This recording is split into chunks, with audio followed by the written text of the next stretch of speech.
sound freaking awesome on that, by the way.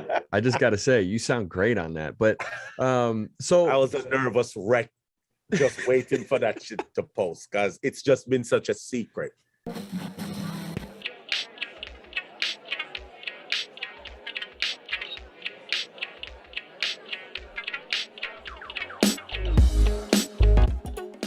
welcome to The Good Life. Thank you for stopping by. I'm Patrick Harney, proud member of the Umpods Network. I have a wonderful episode because it is the 50th episode. It's the 50th episode that I've done, which is crazy to me. It's crazy that I have done that many. I don't know. Time has flown by. But remember also, you can get the official merch for The Good Life on thegoodlifeshop.co. Get all your cool stuff on there that you might like. I have a guest who he's a drummer, a music producer. He's a part of the band Big Mountain. He's worked with Maxi Priest. He's worked with Shaggy. I mean, he's worked with some of the biggest reggae groups out there, and he's toured with some of the biggest reggae groups out there. His name is KasticK, and he is one of the coolest dudes I think I've ever met, like ever. I mean, he's yeah, I don't know. I just have nothing but good things to say about him. And yeah, let's get to the episode. All right, Paul, here we are. Thank you very much for being here, man. I appreciate it. Man. Nice to be here on your platform, dude. I've been watching you, for real. Well, thank you. This is a very special episode because this is my 50th episode. Wow. When did you start? My first episode came out January 6th of 2021. And wow. And I took a little hiatus over the summer, just to kind of, because I mean, I went for like 6 months straight every week having an episode come out, and it was getting challenging with my schedule in the summer, but yeah, no, this is my 50th episode. Congrats, man. Keep the work going, dude. Thank you. But I'm very blessed. You gotta share your equipment. You gotta share all the equipment you use, because I've been considering getting into this in Jamaica. Oh. You know, with you know, being the musicians not working, touring shut down.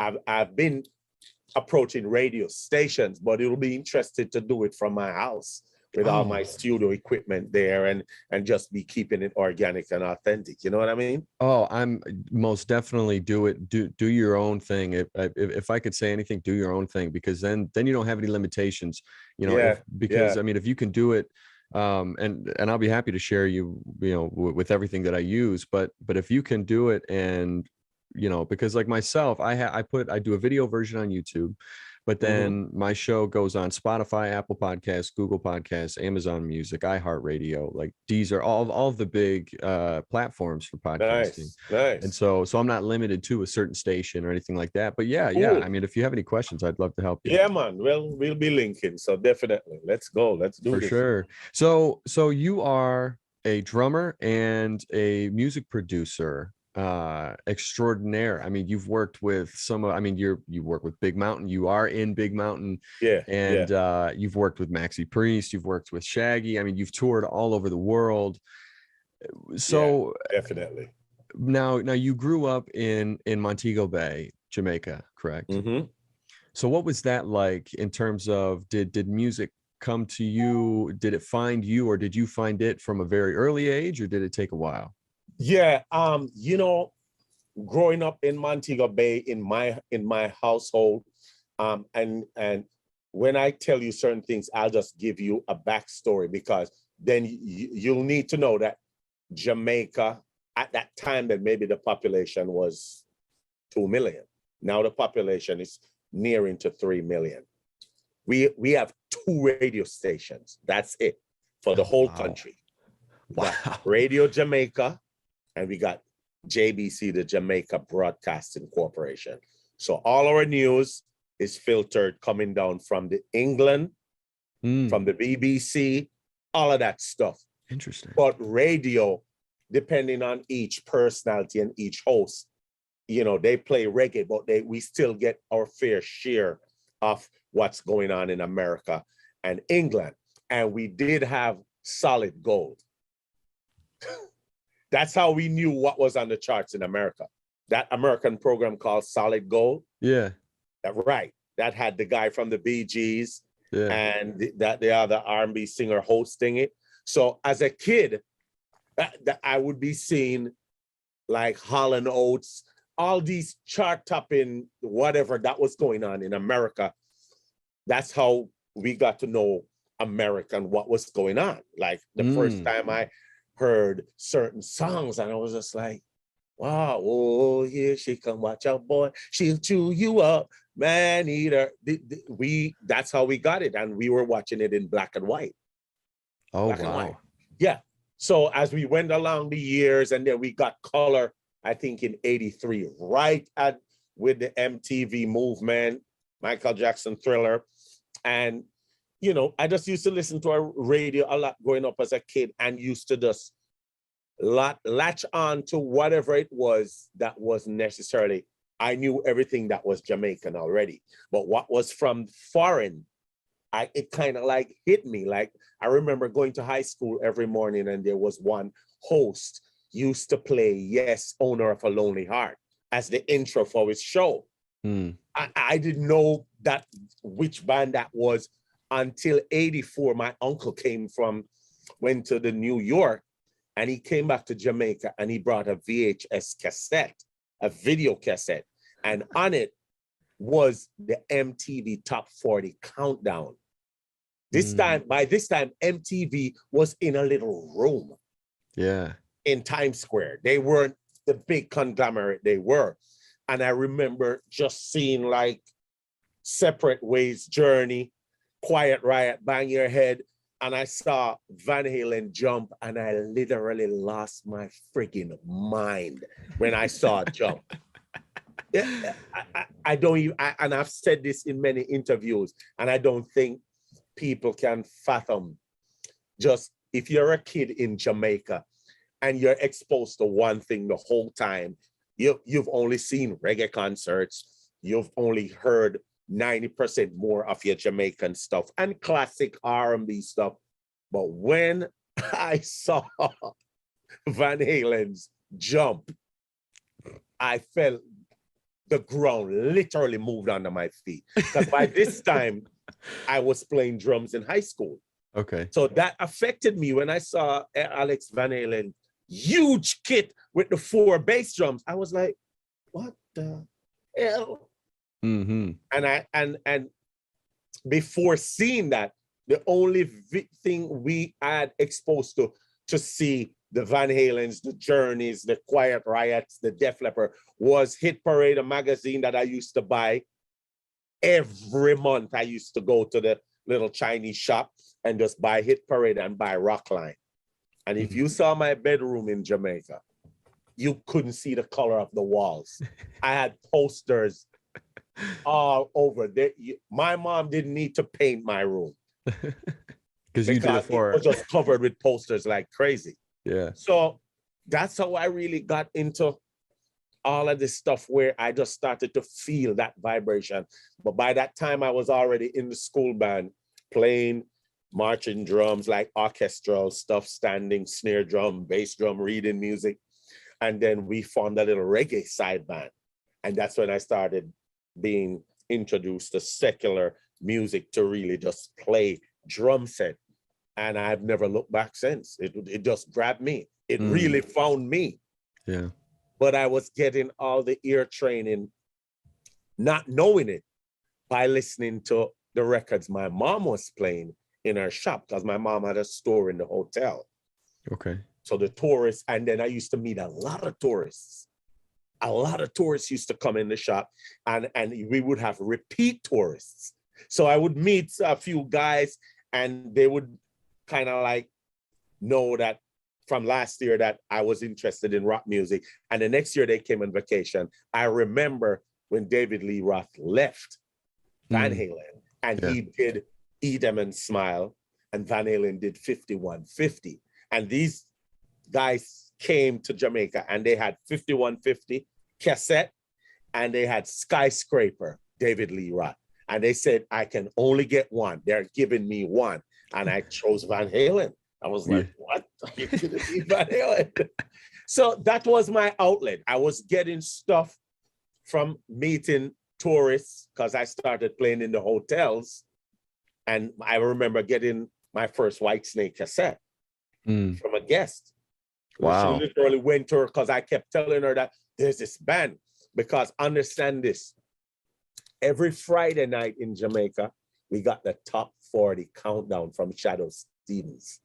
Shadow Stevens or Casey Kasem. They did the American Top 40. Oh, yeah. Stevens, blah, blah, blah.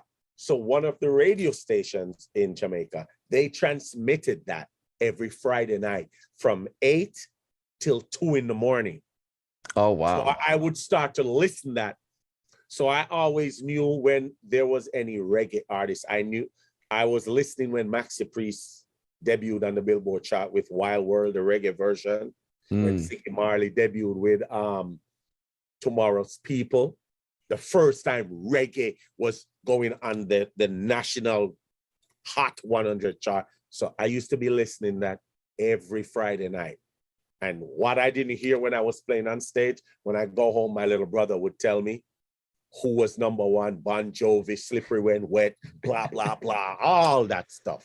Yeah. So that's just how I got immersed into this whole rock pop stuff, apart from my own vibe, which is reggae, which is embedded in my DNA anyway. You know what I mean? So I just, you know. Well, so because I know you play multiple instruments, what was it about drums that really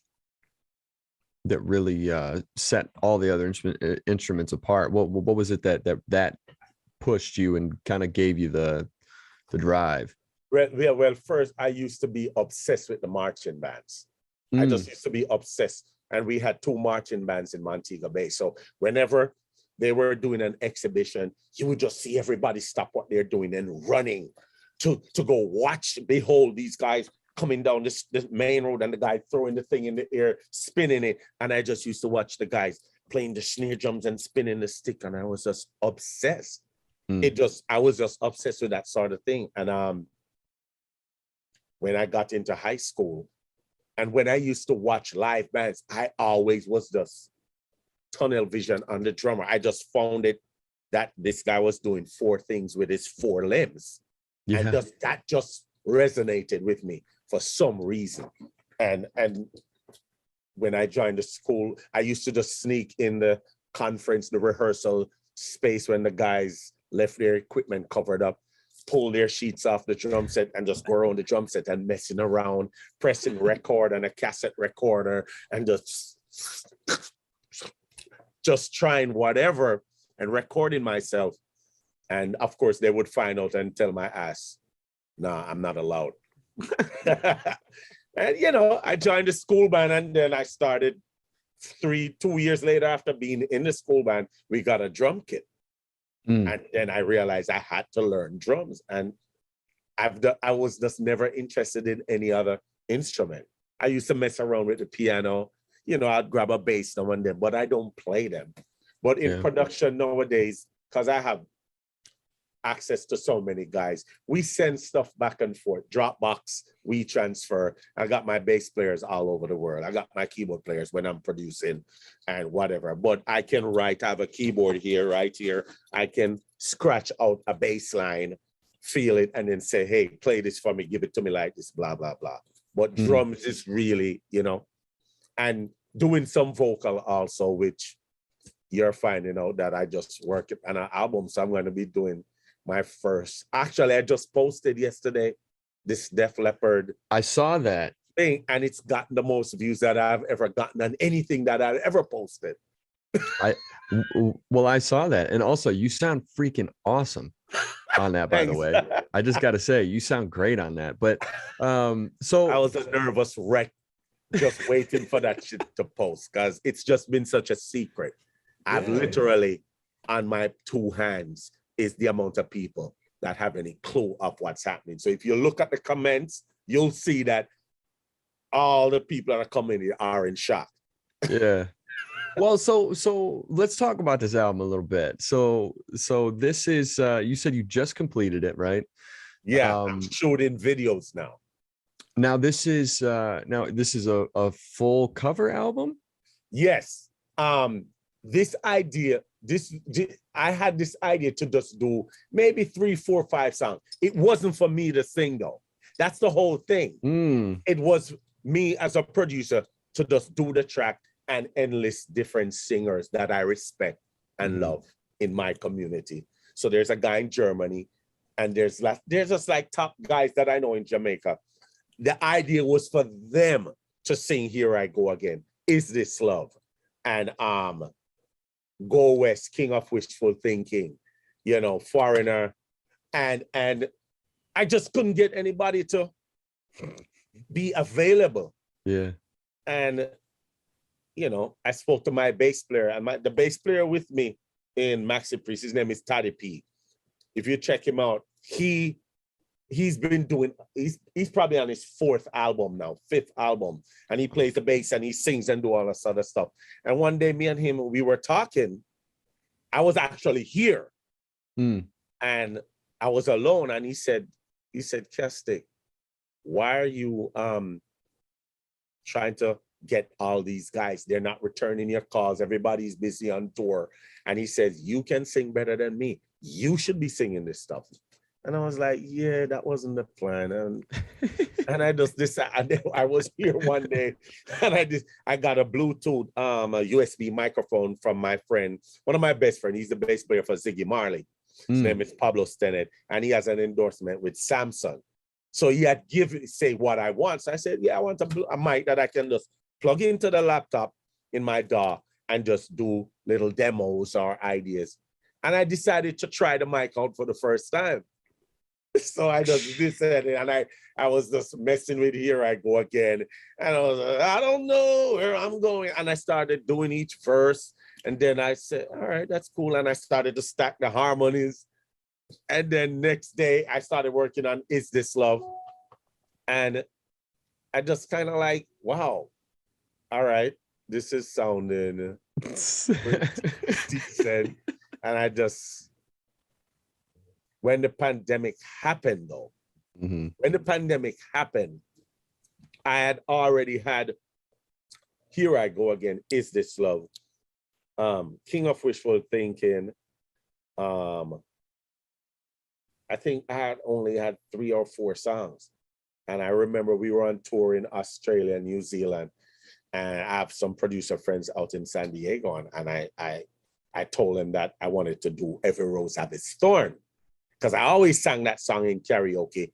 Pretty decent. I used to sing it in the band in the hotels, and people used to respond to it. So I made plans to stop over in San Diego and spend like 2 weeks with this producer friend of mine. And we just started working. I sang Is This Love? I sang over Here I Go Again. Because this time now, I wasn't doing it in the little USB mic. I was pro setup. Yeah, in full studio. I was working with Evan Bosch, this guy who worked with us in Big Mountain and producing a few of tracks with us. He's a badass engineer, and he recorded my vocals. And I just started to, when the pandemic happened, I just, like, there was nothing else to do. So I was here and I was like, shit. And all my other ideas of songs that I really like, I always like See You in My Dreams by Giant. And I started to get my keyboard player, started to make the groove, tell my keyboard, and I said, oh, it's too high, bring it a tone down. I started to work on a song by Whitesnake called Looking for Love, which is a very abstract Whitesnake song. A lot of people, only mostly purest Whitesnake fans will know that song, because it wasn't released on a single and it wasn't on any of their albums. It was a song that was left off of the 87 Whitesnake album with Here I Go Again. It was left off. And then they put it on an album called Whitesnake, The Definitive Collection. Ah, okay. Right? And I just happened to be scoring YouTube one day, and I saw Looking for Love, and I was like, which song is this? And I clicked on it, and it blew my mind back. I was like, damn, I love this song. and I seriously, I call a guitar friend of mine and I send it to him, and 4 years ago or 5 years, I send it to him and I say, yo, learn this song. One day we're going to work on it. I'm going to do it. Oh, wow. And during the pandemic, I scratched it up, played the groove, the beat, everything, and sent it to my keyboard player in Jamaica, and he laced it, sent it to my guitar player friend in Germany. And that's how I've been working, sending stuff out, getting all the information back in, do all my editing. And then I decided to just invest in a top-class microphone, and I started doing more vocals here and in San Diego. And the project spiraled to add in Looking for Love, See You in My Dreams, U2, One,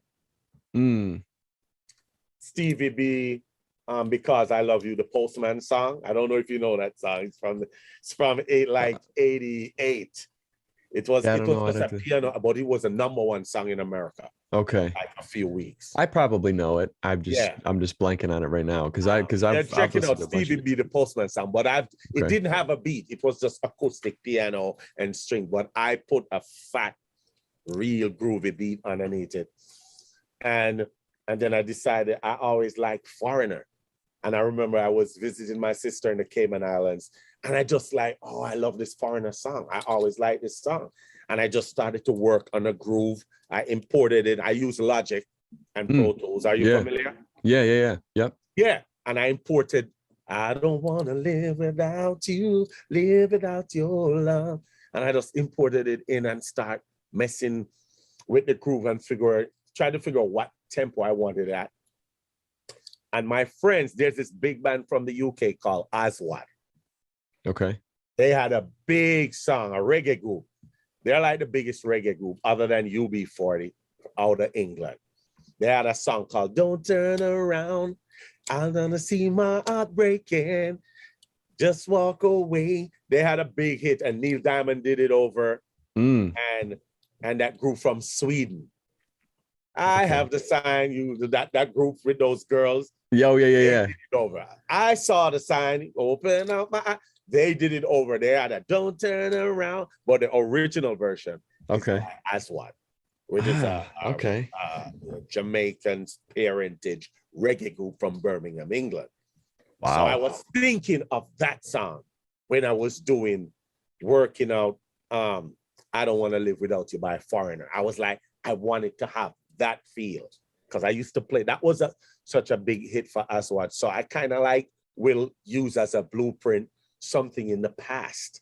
So for that song, I was like, gee, I wanted to just have this dancey type of happy type of vibe. And you'll hear it because now I'm obviously spilling the beans. Yes. And the project has just spiraled to 13 songs. Pretty much that's what's going on. I got 13 songs, and I've already shot a video for Here I Go Again, shot a video for Is This Love, shot a video for Every Rose Have Its Thorn. I just shot a video in Malaysia for I Could Have Lied, which is a Red Hot Chili Peppers song. I did 2 Red Hot Chili Peppers. I did Under the Bridge, and I did I Could Have Lied. And I just shot the video also June last year when I was in Anguilla working with this guy, Banky Banks. Enough respect, big up Banky Banks. And I shot the video in a state-of-the-art studio in Anguilla for I'll See You in My Dreams.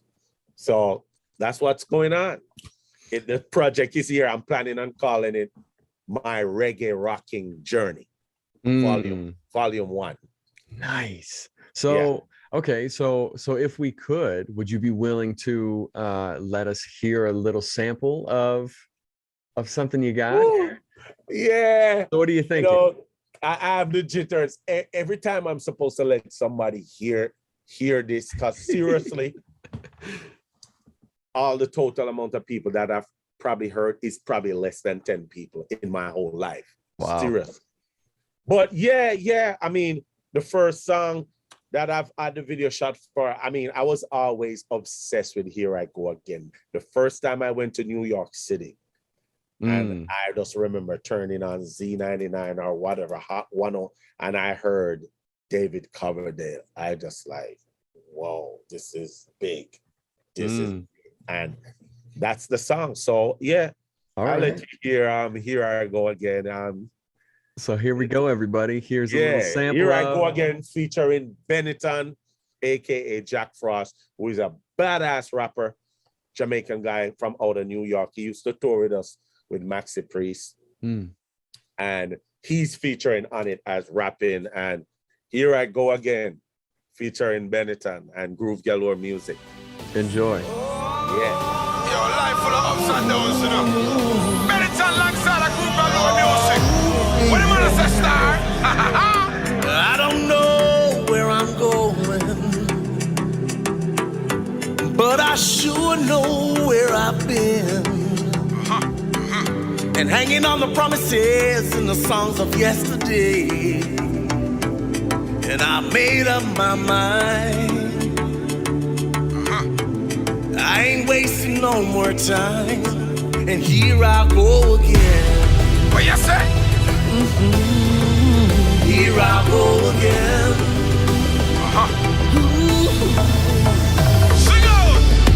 Though I keep searching for an answer, I never seem to find what I'm looking for. What a thing. Oh Lord, I pray you give me strength to carry on. Carry on! 'Cause I know what it means Them don't know. to walk along the lonely street of dreams. Are you ready? And here I go again on my own. On my own, me alone and God. Going down the only road I've ever known. On this lonely road, me a trod. Like a drifter, I was born to walk alone. Walk alone, walk alone. And I made up my mind. Groove Galore Music. What you say? I ain't wasting no more time. So there it was. Here I go again. I mean, okay. So, dude, like I knew that you were a killer drummer, and I knew that you're a killer producer. But when I saw you post that video on Instagram, I was like, "Are you kidding me? This guy can sing too!" Like, and I'm not just saying this to gas you up. I truly, I mean it. You are. I was like, there's no way. There's no way. That's Baba's fault. Is it? Yes. Yeah. Jesus Christ, man. It's like, of Oh, course, Baba. you Hi, know, Baba. Hi, you know, Lala. Breathe a sigh was, you know, I remember where I was in 1996. I was in Thailand with Shaggy on tour, on a world tour back in 1996 when Slang came out. And when I got the CD, the cassette, or whatever, the CD for Slang, I remember going through it. I wasn't really blown away because after Adrenalize, which was the album after Hysteria, I just felt like I knew something was different. And then I realized that, of course, John Mutt Lang didn't produce this. That's a producer who produced Back in Black, AC/DC, Pyromania, Hysteria, and he's married to, what's her name, Canadian artist, country artist, the biggest selling Shania Twain. Oh, he made her all those big hits.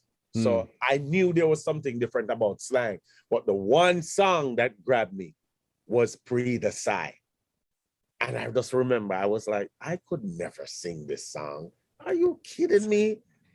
And then I was just here one day and she kept saying, you should try it, you should try it. And I was like, no, because you have this false impression that Joe Elliott's voice, where he said, take me down. And I'm just like, there's no way I can sing that. And then I was like, I was here one day and I was like, all right, let me try. And then I realized it really wasn't that high and that the chorus was really the background vocals singing the chorus. And I was just like freaking out. And I started building the track, took it to Jamaica, and Richard Goofy Campbell, who is my production partner with Big Mountain, and Maxi Priest is keyboard player. We have a studio in Montego Bay. So we went in and I was like, Goofy, all right, you're the only person I would trust to do my vocals with me, because he's a stickler for just every off note. He's just like, Jesus, dude, really? So I remember doing the first vocal with him and then start doing the background vocals. And I was like, wow. And then I got another chance to do it over again up in San Diego. And that's how that song came to be. And I'm very proud of that song because it was just the only song on that album. And I just felt from the moment I heard it, I was always thinking, damn, this would be a wicked lovers rock song if it was done by a Jamaican artist. I had no clue it was going to be me. Isn't that funny how that happens sometimes, right? I was thinking this from 1996. Oh, man. I was thinking that, wow, this would be wicked. And here I am in 2020, during the pandemic, is when I put all of that together.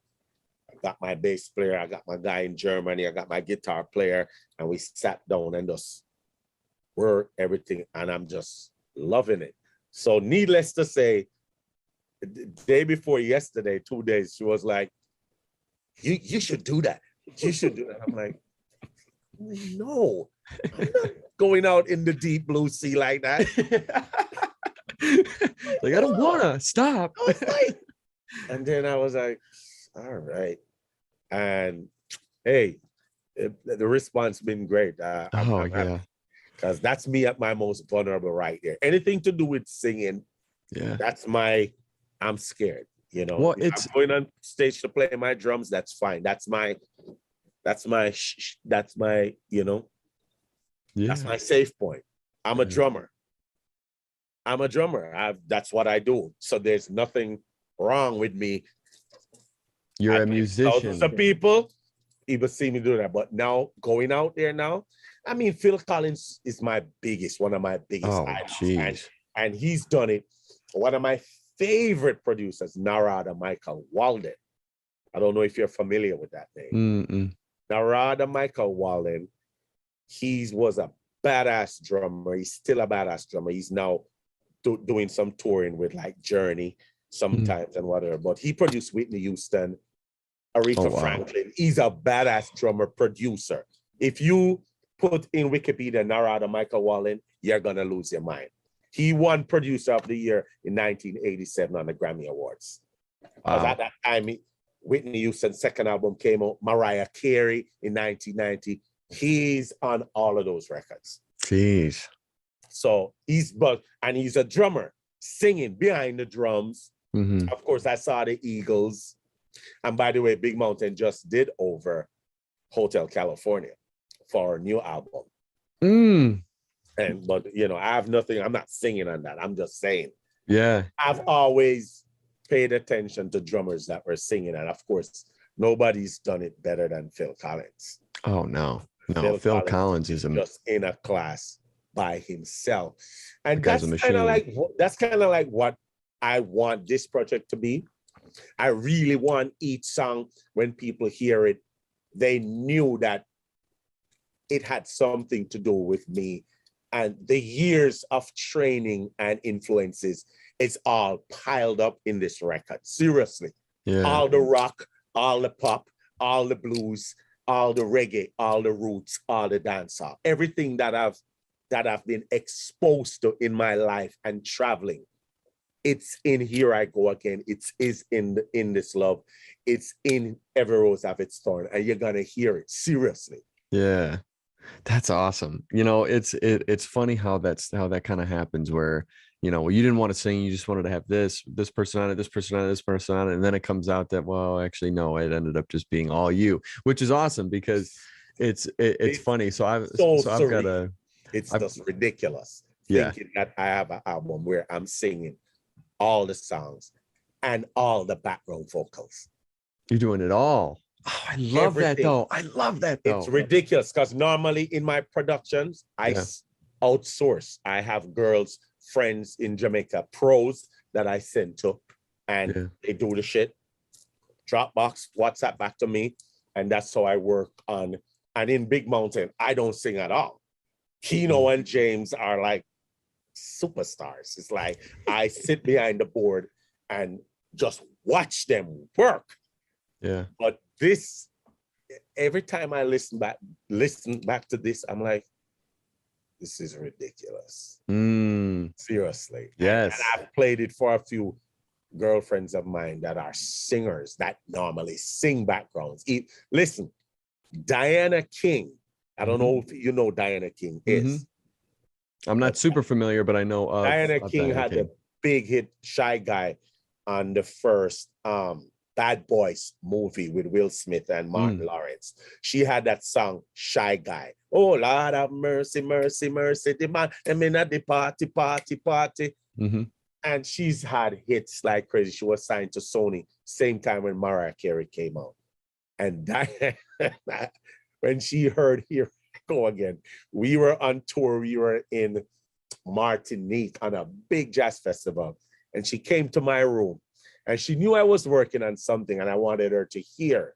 And she sat on the bed, and Diana is one of the top vocalists that I've ever known, still to this day.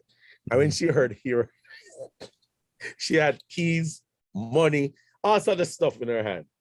And when she heard Here I Go Again and realized that it was me, she got up and threw everything on the floor. And if you look at the comments, what she says is in patois. But if you look on her comments, you see Diana King, you see she says something. It's like a curse word in Jamaican language.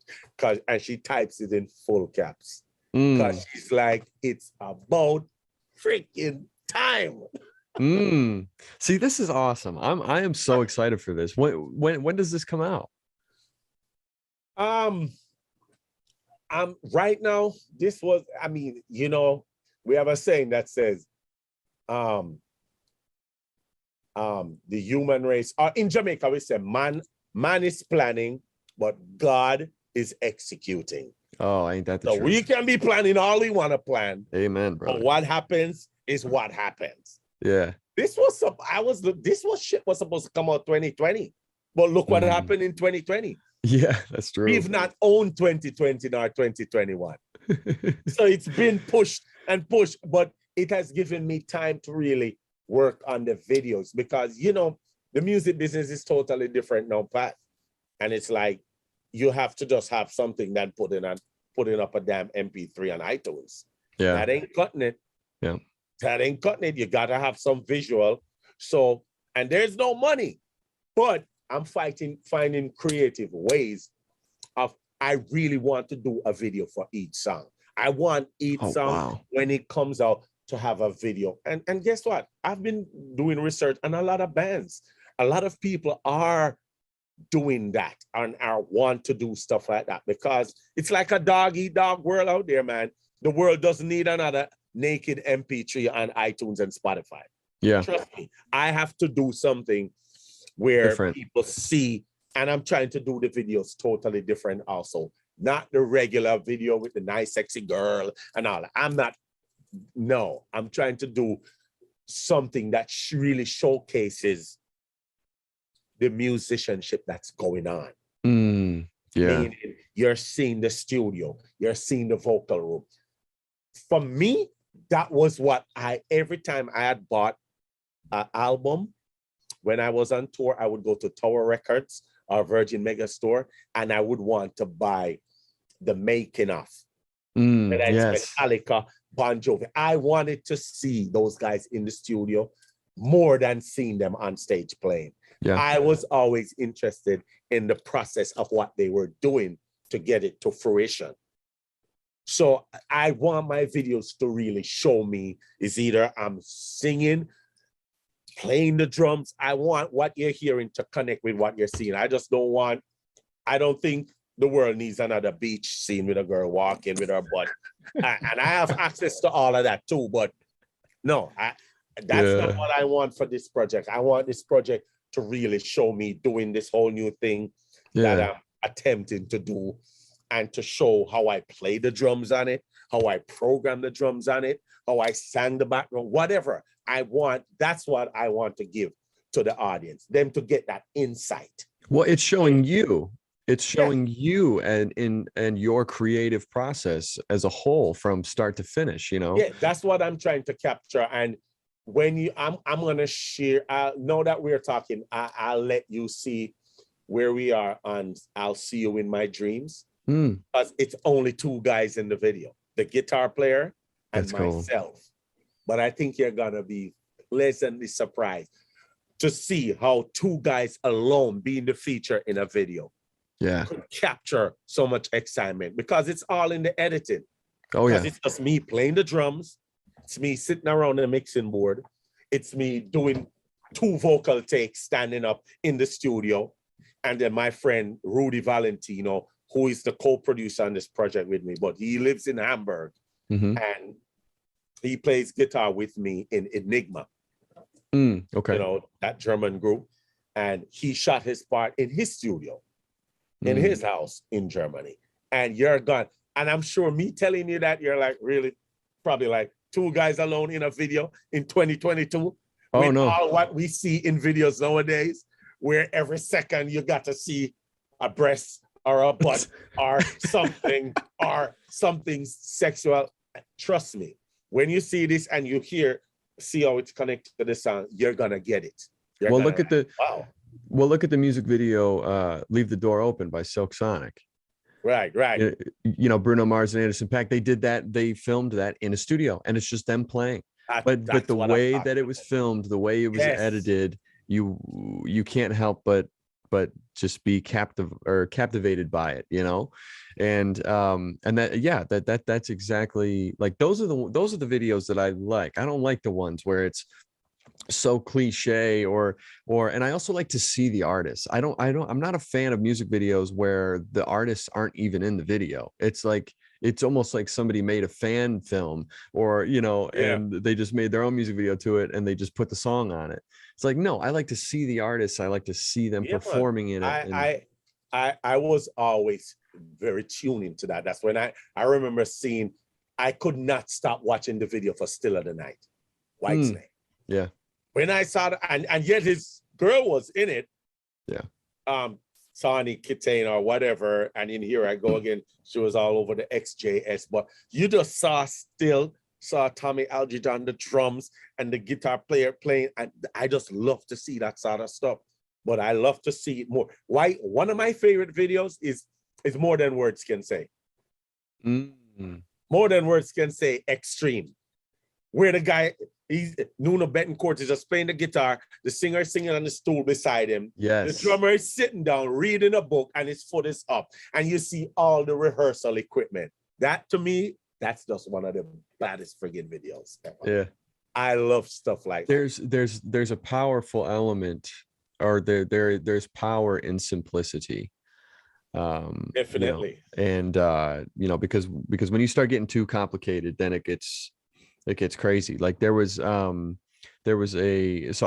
got a friend in a heavy metal band. He's a lead vocalist in a metal band, and they have this song Pictures of You that he wrote about his sister who had passed away when he was young. And it's a very powerful song. Well, there was this music producer, he's a Grammy-winning producer, who heard the song and said, "Hey, I have some ideas for this. Do you mind if can I mess with this a little bit?" They're like, "Well, yeah." And so he created an orchestral version of this song, slowed it way down, and it made it beautiful. And so they went in and they re-recorded their vocals for it.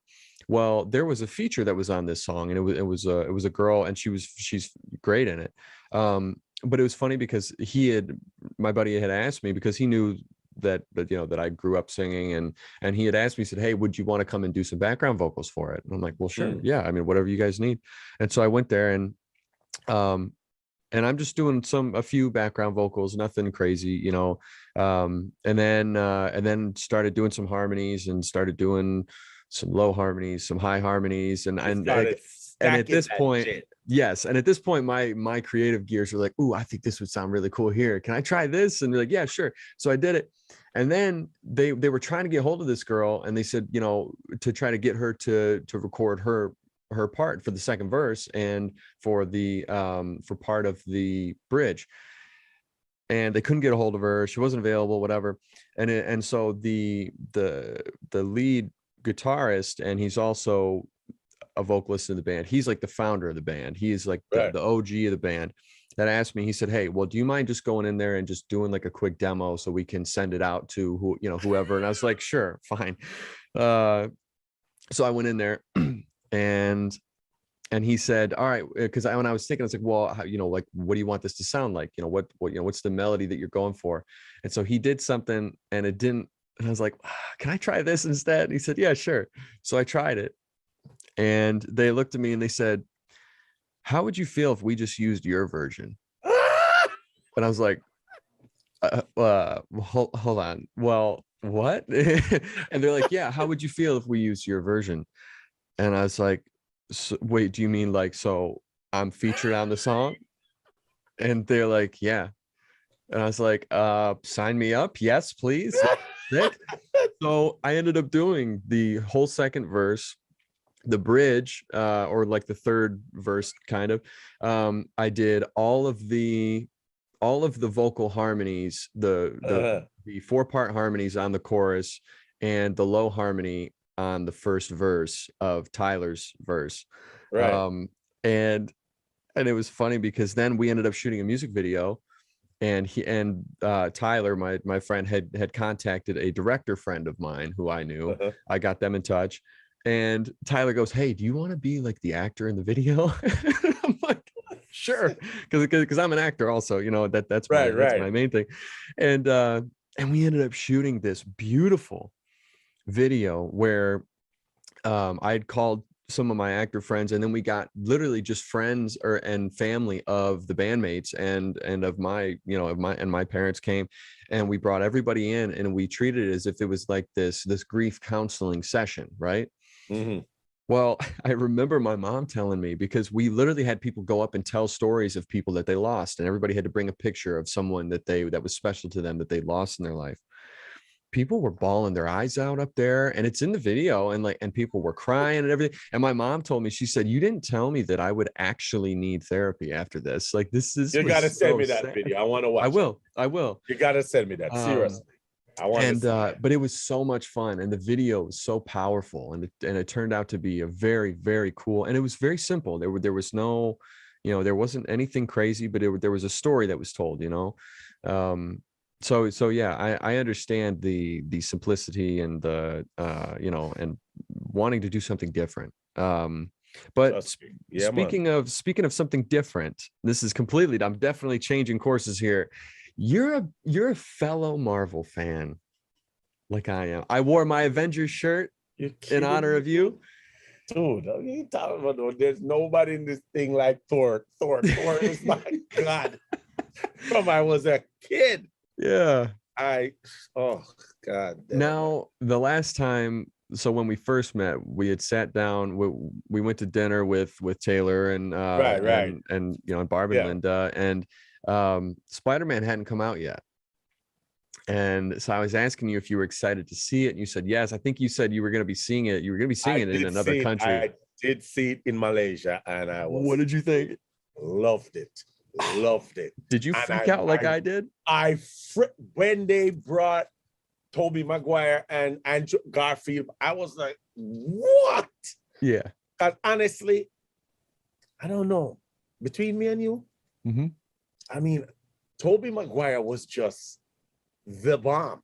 And in all 3 Spider-Man. And when they switched and we're going to do the reboot, I was like, what? But I was feeling me some Andrew Garfield, man. Right? He's was so good. Feeling me. The 2 Spider-Mans he did, that was just emotional. That was just touching. Yeah. I'm still out on the new kid, Tom Holland, but that's why I'm happy that they kind of brought them back on the way. Listen, Kevin Feige and those guys. Yeah. Those guys know it. Normal, right? Upstairs. Kevin Feige, the ideas these guys sit down and brainstorm and come up with that plot. Yeah. To crisscross the multiverse and bring those 2 back. Oh, geez. And to have it work. That's the other thing. You know how easily that would be to screw up and lose track? That was just, I was like, what? And I was watching it in a theater in Malaysia that was just souped up. Malaysia is just top of the line with their movie stuff, man. Yeah. I could feel the earth shake up in that. Yeah. Like the speaker system, the screen, whatever, the white screen wall to wall. It was crazy. I loved it. Well, I loved it. It was funny because so Taylor and I took my nephew and my niece. My nephew is 16 and my niece is 13, and we took them to go see it opening night, like Thursday night, not even wait until Friday. We went Thursday night, pre-release night. Yes. Yeah. And we were sitting there, you know, and and I'm like, I mean, I'm the uncle, I'm like, yeah, this will be a good movie. It'll be fun. The second those guys walked out, I literally looked, like I grabbed my nephew and I was like, I think I just peed a little. Like, I was so excited. I was like, man, that was tight. That was, no wonder it's making so much money, for real. Oh man, well, it just passed Avatar for domestic. Yeah. In terms really of past Avatar. Yeah, for third. God, I'm telling you. Yeah. James Cameron, I know he's got something up his sleeve because he's filming 3 Avatars at the same time. You know that, right? Yeah, that's crazy to me. I don't know how that's going to work because he's got a plan. That guy always has a plan. Oh yeah, and his use of technology. Don't write off any James Cameron. No, he's some next level. Yeah, when he's not deep diving to go look at the Titanic, he's just making Avatar movies, right? Yeah. So that should be interesting. But did you notice? Did you watch the end credit scene with Venom? Of course I did. Are you kidding me? I wasn't leaving that theater. I knew there was gonna be a spoiler right at the bottom there. So that's not gonna be another interesting thing, because the guy, he's a good guy, and Venom, it's kind of like back and forth. Sometimes he wants to do evil shit, and sometimes so now I don't know where they're gonna take it. Well, there's a fan theory out, and I when I read this and when I heard this, it made sense. So at the end of the last Venom movie, right, the end credit scene was he was there, and then boom, he was just in like Mexico, and he sees Tom Holland on the TV, right? Right. So everybody thought, okay, he's going to be in Tom Holland's movie, but then with this end credit scene, he's talking and gathering this information on this Tom Holland Spider-Man, and the bartender, he's telling him, so he's like, so there was like everybody disappeared for 5 years, which was the blip from Endgame, right, but then he disappeared again, remember? So the fan theory is because when Tom Holland, Tobey Maguire, and Andrew Garfield are talking on the Statue of Liberty, Andrew Garfield says, well, I want to fight an alien, because he never got to fight an alien. Well, in that post-credit scene, he disappeared. Tom Hardy's Venom did. So the thought is that he was in Andrew Garfield's universe when Doctor Strange brought him. That's when he just popped up in Mexico. And then when Doctor Strange reset everything and he disappeared, he went back to his universe. So there's talks now, and I think it's been confirmed that they're going to make the Amazing Spider-Man 3 with Andrew Garfield, like they were originally going to. They're finally going to make it. And the thought is that Tom Hardy's Venom is going to be in that one. Oh, wow. Okay. Right? That's going to be trippy. Right? I know, man. Just listen. If we're here sitting here having so many ideas about it, can you imagine them at Marvel? Oh, I know. How they're like, and Disney sitting down with their Knights of the Round Table think tank. They already have the next 10 years. All the different ideas, how they're gonna just mess us up. Exactly. They already have the next 10 years figured out, I'm sure.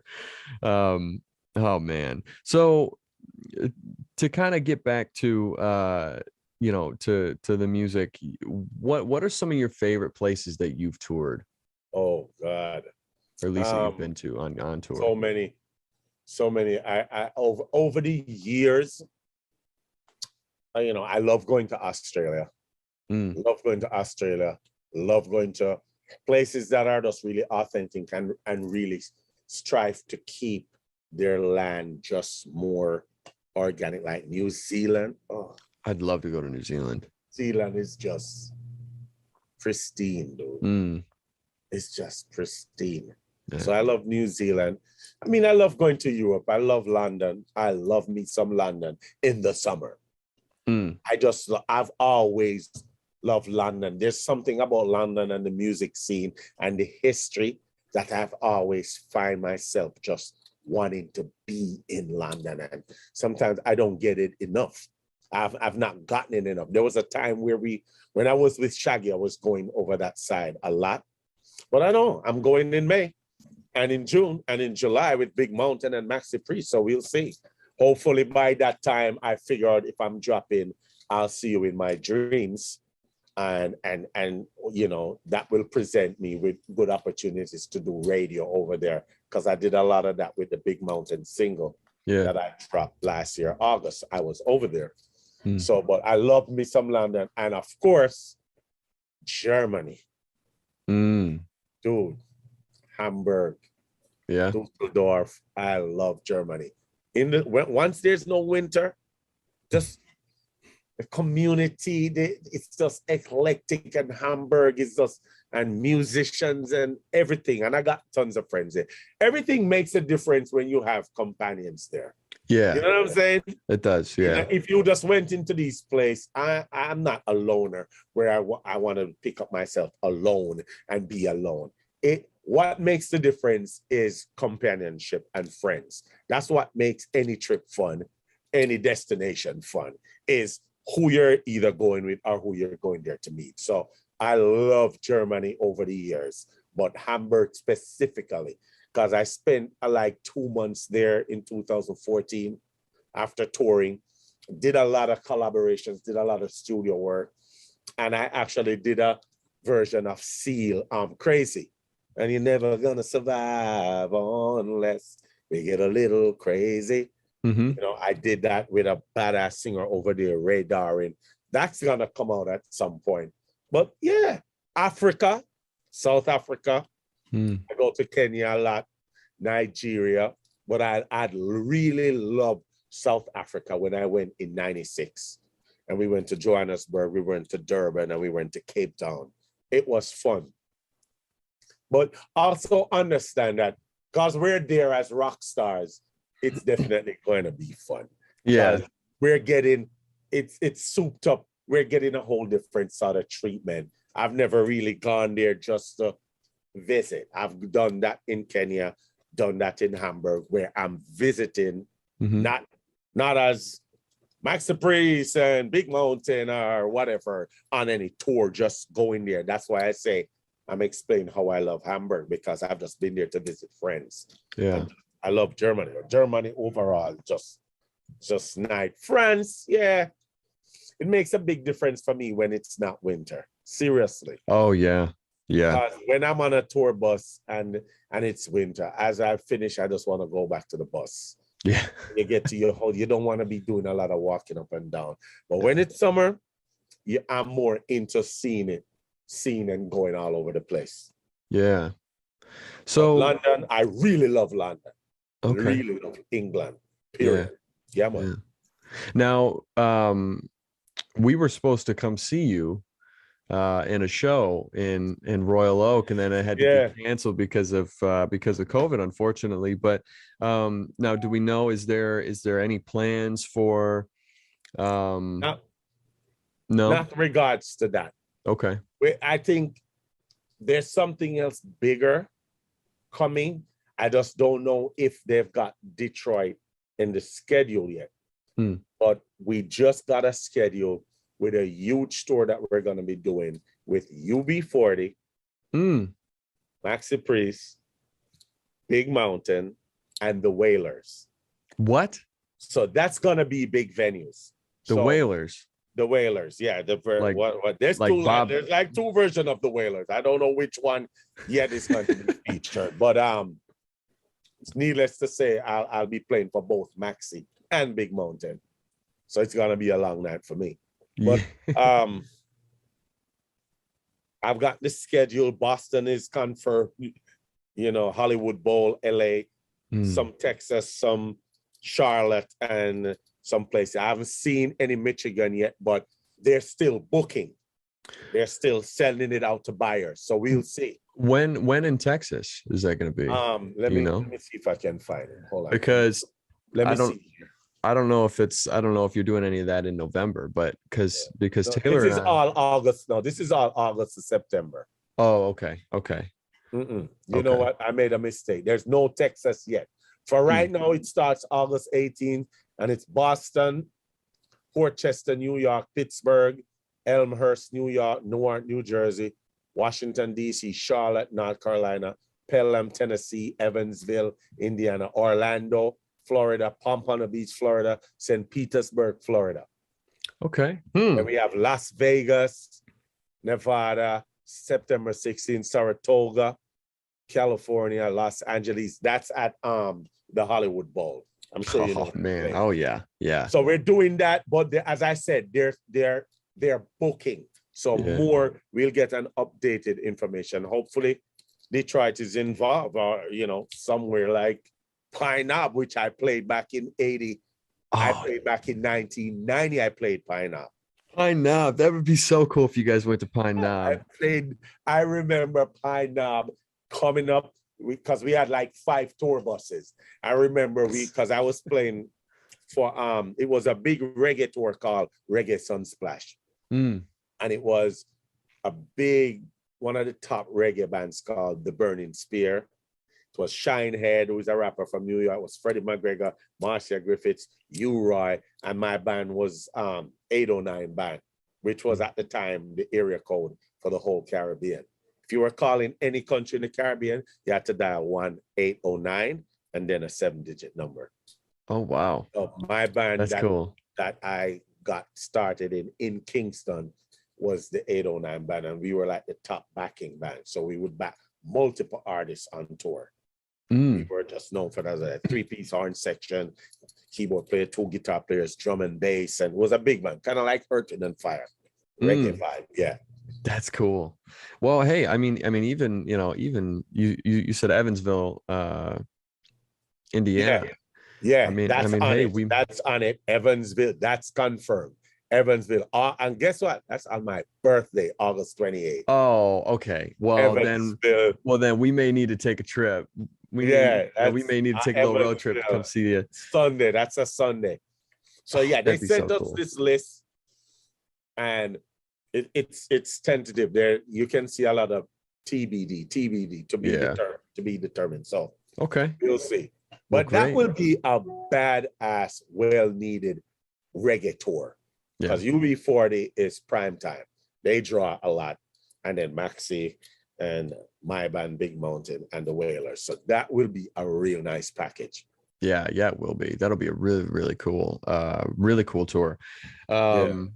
So, well, hey, Paul, but before we get going, I always like to do a little segment called The Goods. And it's just a few rapid fire questions just to kind of pick your brain a little bit and see where we land.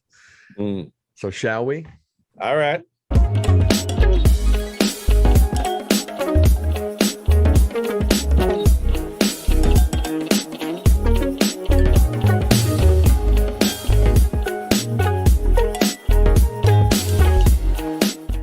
Who is one artist that you haven't worked with yet, but you would really, really like to by the end of your career? Wow, there's a few, but believe it or not, I have a song for Pink. I have a song for Pink. It's a rock track. And I've always thought that Pink should be the person to sing it. It's called Brainwash.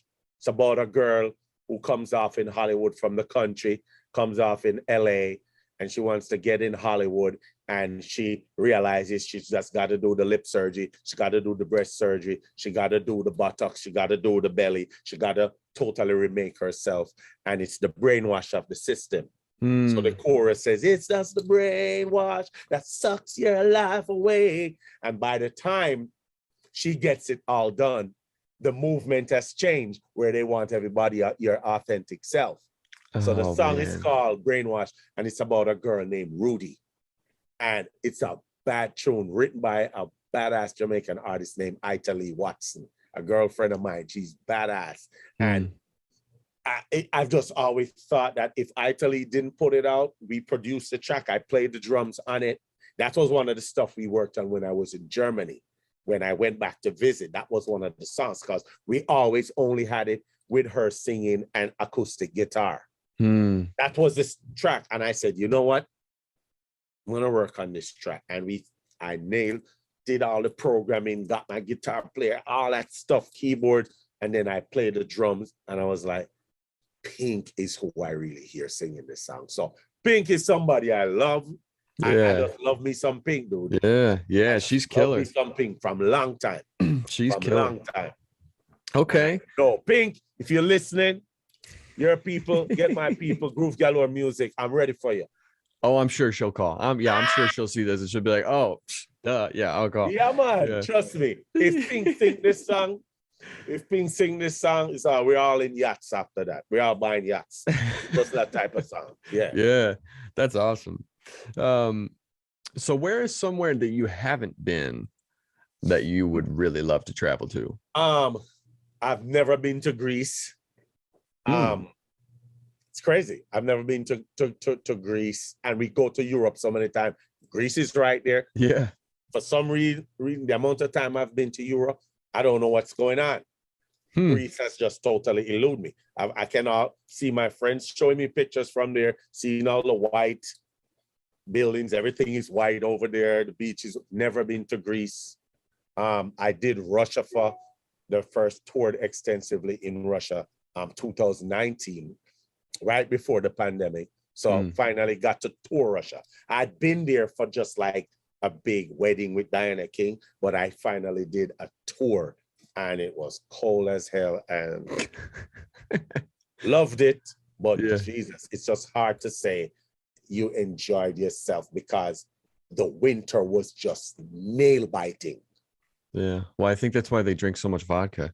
You know, and but you know, get them through. They treated us like stars. So every night after the shows, it was 5-star dinners and whatever. But yeah, it's cool. It's cool. But where else have I not? Have you been to Ireland? Oh yeah. That's once we go to England, I'd love to go to on Ireland. Tour, then we did 2007, we did with UB40 and Maxi Priest, we did England intensively, you know, Holland, and we did Wales, Scotland, all the islands, everywhere with UB40 and Maxi Priest. It was sold out. It was crazy. That's cool. Love it. Yeah. I love that side of the world. People just come out and they're just, and when they grab you to kiss you and hug you, man, you felt like you should have known them for 10 years already. Yeah. They just give you love. They're like, come here. That's awesome. And that's how it should be. That's how it should be, you know? Yeah. So if you could be in any Marvel movie as your own superhero, what powers would you have? Oh my God. You know what? I'm a stickler for the authentic stories. So needless to say, I don't know, you should know if you know about Thor. I don't think they've represented Thor how Thor is, because in the comics, back in the 70s and the 80s, Thor was banished to Earth, and he's supposed to be a surgeon, supposed to be a doctor with a walking stick. And whenever he changes, he slams the stick on the ground. And that's when he changes into Thor.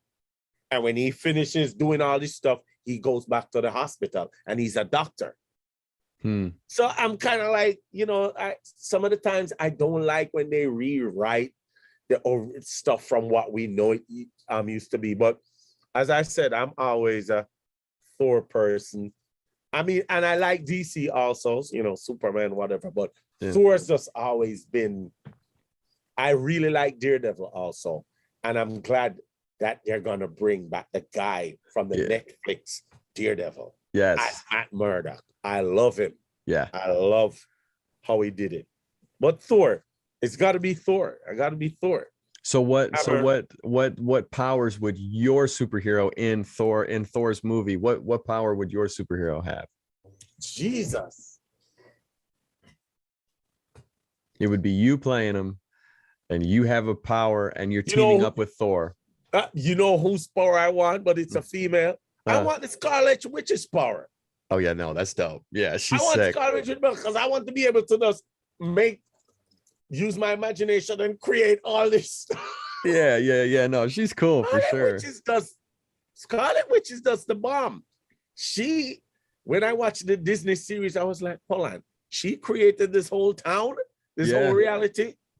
I just love me some of that power. That's what I'd love. Okay, cool. And then finally, what are some ways that that you stay grounded in a world where, you know, in your world when it can be crazy and hectic all the time, and you know, schedule is crazy and blah blah blah. How do you stay grounded and centered for yourself? Dude, that's easy. Listen, when I go home to Jamaica, shit, dude, find me on a Sunday morning. I'm at the beach by myself. Yeah. I'm just having a Jamaican party and just chilling. I'm at home walking in my community, just going to the studio and just seeing guys and just going out. But I mean, it's been different since the pandemic. And Jamaica, I don't know. There's something you guys don't know. In my country, we've had curfews.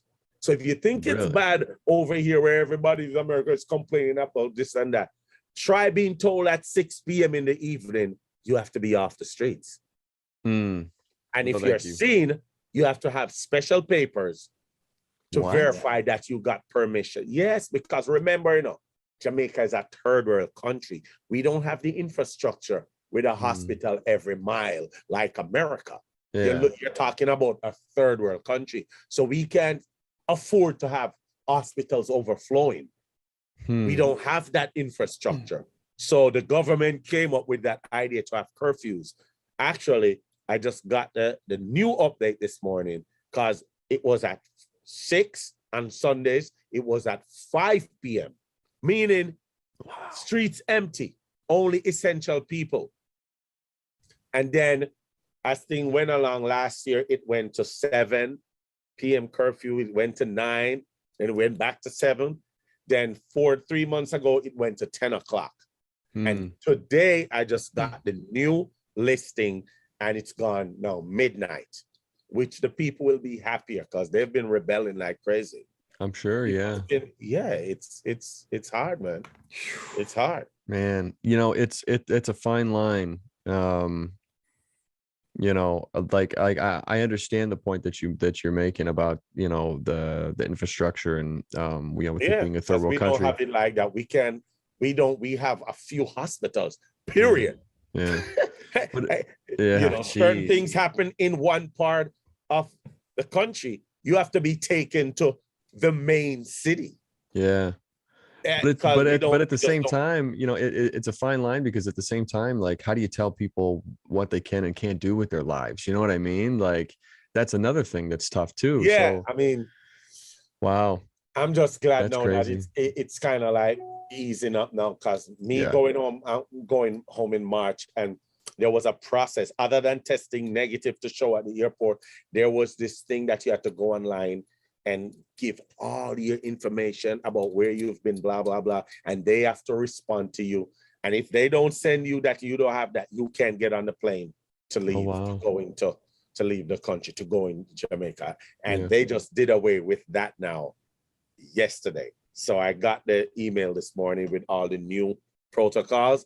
I don't have to go online to fill that form. It was annoying, seriously. Well, that's good though. That's good because then it shows that things are moving forward, right? Yeah. That's good. Well, hey, Paul, I really appreciate you coming on, dude. Like especially for the 50th episode, to have someone like you who is just such a wonderful human being and respect, man, and respect. I've absolutely loved this conversation, and I hope we can do it again. Oh yeah, I'm sure we'll be having dinner or lunch at some point. I hope so. And yes, and I can't wait to hear all your music. We're trying to go see Journey and Toto. When? That's the 4th. Nice. They're at Little Caesars. That's cool. Caesars Arena. Nice. I think we're going to see Stomp on the 2nd also. I've heard that's a really, really cool show. Yeah. And I just heard that Wolfgang Mammoth Van Halen is coming the 23rd. So I'm considering probably hanging around for that because I was trying to go home. I was trying to go home on the 4th, but right now I have some other stuff to do that I really love that kid's album. Yeah. And what Eddie Van Halen's son, mm-hmm. I think he's the most legit shit I've heard in years. Right. The kid played every instrument on his record. You got to check his record out. Okay, I will. And he's just so down. What you're talking about, down to earth? Yeah. Listen to that kid in an interview. Okay. Just listen. I mean, if anybody could just be walking on water, it's the son of Eddie Van Halen. Seriously. It's the son of God and the son of Eddie Van Halen. And this kid is just like, he's not having none of that hype. But he cannot not have it. He has it whether he wants it or not. Bottom line is a record was being planned and his father happened to pass away right in the middle of his record, and his record is a super. And in live, his little band that he has, I really want to see them. So that's forcing my hand right now to change my ticket. Well, there you go. There you go. Well, I will definitely be checking them out. And for everybody who is listening and watching, where can they check you out? Where can they check out all your stuff? Instagram, Facebook, all the platform. Groove Galore Music. GrooveGaloreMuzik. Groove Galore Music. Everything online that says Groove Galore Music is me. Perfect. All right. Facebook, Instagram, Twitter, all of them. Awesome. Well, thank you very much, Paul. Again, seriously. Yeah, man. Big up yourself, and we'll talk. And I'll let you get a little more previews of the rest of the songs. Yes, I can't wait. That's it. That's all we got. Thank you very much, Paul, for being here. Thank you to all of you for listening and for always watching, commenting. Make sure to share this. Hit the notification button so you can be alerted when a new episode comes out. Like, comment, subscribe, all that stuff. Thank you again, and we'll see you next week. Here's to another 50 episodes.